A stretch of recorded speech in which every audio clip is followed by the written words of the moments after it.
Bright స్వచ్ఛంద సేవా సంస్థ. ఓకేనా? మేము గత 10 సంవత్సరాలుగా ప్రతి అంటే పెద్దగా ఏమి చేయలేదు కానీ ఏదో మాట్లాడదాన్ని చేసుకుని బ్యాగ్స్ ప్లేట్స్ అని అలాగే మేము ప్రతి నెల హెచ్ఐవి పాజిటివ్ వాళ్ళకి అంటే ఆ వ్యాధి వచ్చిందంటే వాళ్ళకి అలాంటి పిల్లలకి తల్లిదండ్రులకి 18 సంవత్సరాల మేము తీసుకొని దగ్గర ఒక 100 మంది పిల్లలకి ఇప్పుడు నేను 2 గంటలు తిరిగాను. ఎవరి ఇంటి దగ్గర ఎవరిని సంతకాలు పెట్టమన్నా కానీ చాలా వరకు పెట్టలేదు. అర్థమైందా? సో కనీసం మీరు బయటకు వెళ్తున్నానని చెప్పారు. ఏం చేస్తున్నారమ్మా అంటే బయటకు వెళ్తున్నామండి, పనులు చేస్తున్నామండి, అమ్ముతున్నామండి, షాపులకి వెళ్తున్నామండి, ఇలాంటివే చెప్పారు కదా. వెళ్తున్నారు, వెళ్ళేటప్పుడు కనీసం మీకు బస్ పేరు కానీ ఏదైనా చదువుకోవాలంటే తెలియాలి కదా. అట్లీస్ట్ అంటే మనం స్పీడ్గా చదవలేకపోయినా అక్షరాలు పట్టి చదువుకునే విధానంగానైనా ఉండాలి. చేయొచ్చు కదా, ఒక స్లాబ్ వేయచ్చు, లేని వాళ్ళకి స్లాబ్ వేస్తామండి, ఉన్న వాళ్ళు ఎవరు చెప్పండి అంటే చేసుకోవచ్చు. అలాంటిది ఏదైనా వాళ్ళ నుండి మనం తెచ్చుకోవచ్చు. మన సహకారం బాగుంటాయి. ఒకసారిగా నా మనసులో మనం మీద చిన్న నెగిటివ్ వచ్చింది ఎంతో పాజిటివ్ వస్తే మళ్ళీ నెగిటివ్ వచ్చిందంటే అంతే అంతే కదా. అది మీరు ఏంటంటే వాళ్ళకి మనం సహకారం చేద్దాం. నేను అదే చెప్తున్నాను. ఎవరైనా మా సార్ ప్రెసిడెంట్ గారు శివశంకర్ గారు సార్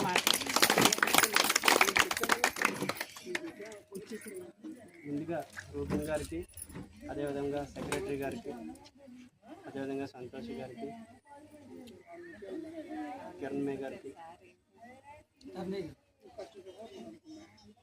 అన్నయ్య గారికి, ప్రతి ఒక్కరికి కూడా పేరు పేరున నా తరపున, మా బ్రైట్ స్వచ్ఛంద సేవా సంస్థ తరపున నమస్కారం తెలియజేసుకుంటున్నాను. అయితే ఇప్పటి వరకు రూబిన్ గారు అదేవిధంగా మేడం గారు చెప్పారు మీకు చాలా విషయాలను. వాళ్ళు చెప్పిన విషయాలు నేను మరలా మీ ముందు ప్రస్తావించకుండా కొన్ని విషయాలని చెప్పదలుచుకున్నాను. ఇప్పుడు మీరు ఈ ఏరియాలో చాలా కాలంగా ఉంటున్నారు, ఏవో ఒక పనులు చేసుకుంటున్నారు, కానీ మీ జీవితాల్లో మార్పులు అయితే రాలేదు. వచ్చాయా? అంటే మనం ఒకరి దగ్గర వర్క్ చేస్తున్నాము, ఏదో ఆ రోజుకి సంపాదించుకుంటున్నాము, ఆ రోజుకి మన బ్రతుకు గడిచిపోతుంది, ఇదే జరుగుతుంది, అంతే కదా. ఓనర్స్ ఎదుగుతున్నారు, మనం అలానే ఉండిపోతుంది. దీనికి కారణం ఎవరు?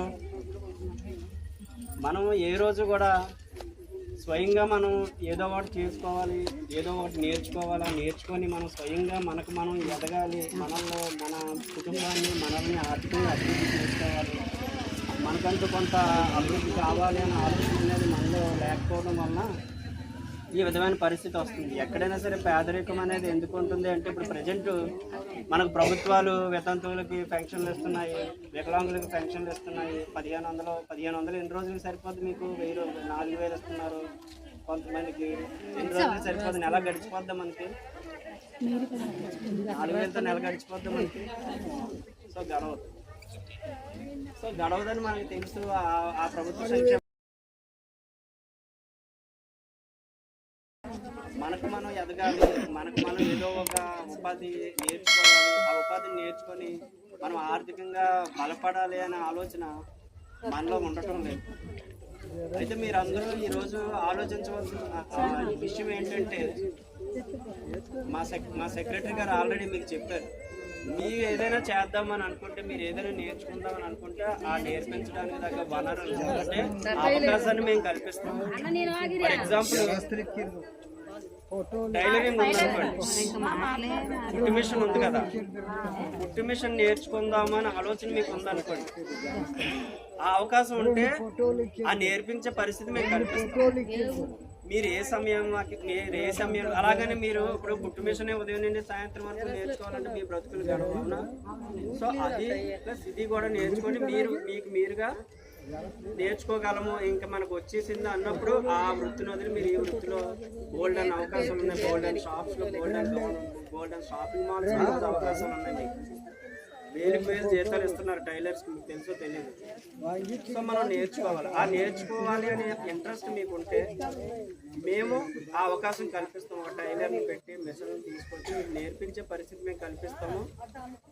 మా ఆర్గనైజేషన్ తరఫున మీకు సర్టిఫికేట్ కూడా ఇవ్వడం జరుగుతుంది. ఆ సర్టిఫికేట్ అనేది మీకు ఏ కంపెనీలోనైనా దేనిలోనైనా ఉపయోగకరంగా ఉంటుంది. ఓకేనా? ఇలా ఏంటంటే మాకు ఇది నేర్చుకోవాలని ఉందండి, ఇది నేర్చుకోలేకపోతున్నాము, మాకు దీనిలో ఇంట్రెస్ట్ ఉంది, ఈ వృత్తి మేము నేర్చుకుంటాము, దీంతో మేము దాని మీద ఆధారపడి మేము ఆర్థికంగా మా పరిస్థితిని మెరుగుపరుచుకుంటాము అంటే ఆ పరిస్థితిని మేము కల్పించగలుగుతాము. రెండోది, రోజుకి మీరు మేడం చెప్పినట్టు 1 గంట చదువుకుంటే మీకు ఒక 2-3 నెలల్లో మీకు చదవడం రాయడం అనేది వచ్చేస్తుంది. మన ఏంటంటే 100 రూపాయలు, 1000 రూపాయలు, 5000, 3000 ఇస్తే ఏ వ్యక్తి కష్టమో తీరదు. ఆ డబ్బుల్ని వాళ్ళకి ఏదైనా వృత్తిని నేర్పించేలాగా పెట్టి వాళ్ళ జీవితకాలం వాళ్ళు అభివృద్ధి చెందేలా చేయాలి. టైలరింగ్ నేర్చుకోవాలనుకున్నప్పుడు మేము ఆ ఎక్విప్మెంట్ అంతా తీసుకొచ్చి ఒక టైలర్ని పెట్టి మీకు 3 నెలలు, 4 నెలలు, 5 నెలలు అది నేర్పిస్తే జీవితకాలం గుర్తుంటుంది కదండి. అది డబ్బులతో కొనేదా మనం? సో నేను అనుకున్నది అది. సో ఇవన్నీ విషయాల మీద మీరు దృష్టి పెట్టినట్లయితే ఇంకా మీ పిల్లలు ఎవరైనా 10th క్లాస్, ఇంటర్మీడియట్ ఏమైనా పాస్ అయిన వాళ్ళు ఉంటే వాళ్ళకి కంప్యూటర్ నేర్పించే అవకాశాన్ని కూడా మేము కల్పించగలుగుతాము. ఇలా మీరు నేర్చుకోవాలని ఆలోచన ఉంది కానీ మాకు నేర్పించే వాళ్ళు లేరు, నేర్చుకోవాలనే స్తోమత లేదని మీరు అనుకుంటే మీరు రూబిన్ గారి ద్వారా మమ్మల్ని సంప్రదించినట్లయితే మాకు అవకాశం ఉన్నంత మేరకు మీకు ఇష్టమైన వృత్తిలో మేము నేర్పించడానికి మా వంతు ప్రయత్నం చేస్తాం.